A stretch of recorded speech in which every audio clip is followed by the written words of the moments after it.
गांव में एक आदमी के पास बहुत सारी बकरियां थी। वो बकरियों का दूध बेचकर ही अपना गुजारा करता था। एक दिन उसके गांव में बहुत से महात्मा आकर यज्ञ कर रहे थे और वो वृक्षों के पत्तों पर चंदन से कृष्ण कृष्ण नाम लिखकर पूजा कर रहे थे। वो जगह गांव से बाहर थी। वो आदमी बकरियों को वहीं रोज चराने ले जाता था।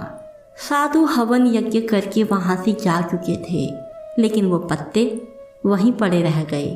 तभी पास चरती बकरियों में से एक बकरी ने वो कृष्ण नाम रूपी पत्तों को खा लिया। जब आदमी सभी बकरियों को लेकर गया तो सभी बकरियां अपने बाड़े में जाकर मैं करने लगी, लेकिन वो बकरी जिसने कृष्ण नाम को अपने अंदर ले लिया था वो मैं करने के बजाय कृष्ण कृष्ण करने लगी, क्योंकि कृष्ण उनके अंदर वास करने लगे। जब सब बकरियों ने उसको कृष्ण कृष्ण करते सुना तो वो सब कहने लगी कि तुम ये क्या कर रही हो, अपनी भाषा छोड़कर ये क्या बोल रही हो। तो वो बकरी जिसने कृष्ण रूपी पत्तों को खाया था उसने कहा कि कृष्ण नाम रूपी पत्ता मेरे अंदर गया, मेरा तो मैं भी चला गया।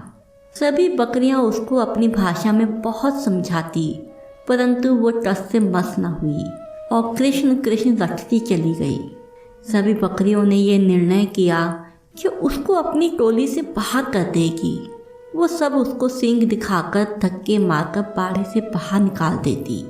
सुबह जब मालिक आता तो उसको बाड़े से बाहर देखता और फिर उसे अंदर कर देता, परंतु बकरियां उसको फिर सींग दिखाकर बाहर कर देती। मालिक को कुछ समझ नहीं आता, ये सब उसकी दुश्मन क्यों हो गई। बकरी का मालिक सोचता है कि ज़रूर इसे कोई बीमारी हुई है। सब बकरियां इसको अपने पास भी नहीं आने दे रही। वो सोचता है कि ये ना हो कि एक बकरी के कारण सभी बकरियां बीमार पड़ जाएं। वो रात को उस बकरी को एक जंगल में छोड़ आता है। सुबह जब जंगल में अकेली खड़ी बकरी को एक चोर देख लेता है तो वो उसे अपने साथ लेकर भाग जाता है और दूर गांव में जाकर किसी एक किसान को बेच देता है। किसान जो बहुत ही भोला भाला और भला मानस होता है, उसको कोई फर्क नहीं पड़ता कि वो मैमा करती है या कृष्ण कृष्ण।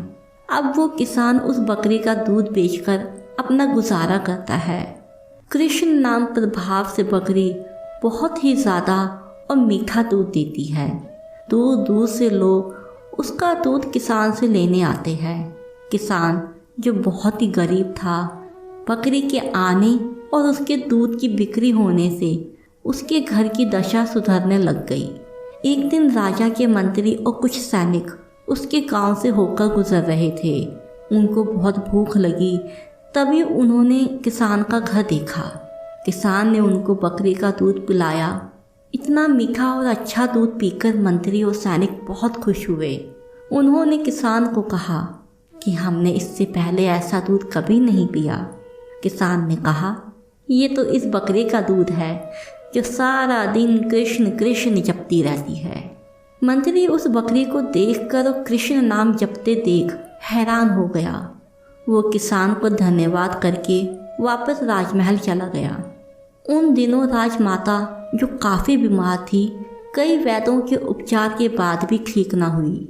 राजगुरु ने कहा, माता जी का स्वस्थ होना मुश्किल है, अब तो भगवान ही इनको बचा सकते हैं।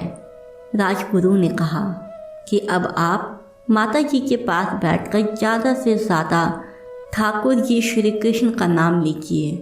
राजा जो काफ़ी व्यस्त रहता था, वो सारा दिन राजपाट संभाले या माता जी के पास बैठे।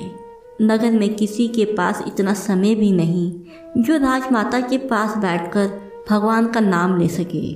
तभी मंत्री को इस बकरी की याद आई जो हमेशा कृष्ण कृष्ण का जाप करती थी। मंत्री ने राजा को इसके बारे में बताया।